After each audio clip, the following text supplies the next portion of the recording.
বৃষ্টির কারণে দেশের যে দুর্ভিক্ষ, যে অবস্থা খারাপ, এ বিষয়ে কিছু কন। বৃষ্টি বিয়াই আমার বাংলাদেশের মধ্যে 2-3টা জেলার মধ্যে বন্যা, কি একটা অবস্থার মধ্যে বিয়া আছে হারা, টাকা আছে কিন্তু হ্যাঁ তাদের এখন কোনো খাবার নাই, বাসস্থান নাই। কথা বুঝছেন, এটা একটা দুর্যোগ।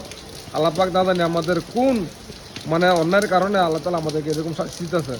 আপনারা সকলে দোয়া করেন, সমস্ত দেশবাসীর কাছে দোয়া চাই, আপনারা সকলে দোয়া করেন আল্লাহ তালা যেন এই বৃষ্টিকে একদম শেষ করে দেয়, যাতে আর বৃষ্টি না হয়, যাতে করে যারা যারা দুর্ভিক্ষের মধ্যে আছে তারা যেন মানে শান্তির মধ্যে থাকতে পারে এবং আল্লাহ পাক যেন তাদের একটা ব্যবস্থা করে দেয়। আর আমরা যারা যারা দেশবাসী আছি সবাই যা আছে তা নিয়ে যাতে তাদেরকে সহায়তা করার জন্য আমরা ওই জায়গায় যাই। কথা বুঝছেন? বৃষ্টির ক্ষয়ক্ষতির বিষয়ে তোমার মন্তব্য কি? ক্ষয়ক্ষতি হিসেবে বিয়াই আমার বাড়ি দ যে মুরগি খামার করছি, খামার যে বাঙুনি লাগছে, খামার মনে যাইব বই তাই করতাম না, শুধু খালি আমার না, এরকম আশেপাশের আর অনেকেরই অনেক ক্ষয়ক্ষতি দিতেছে।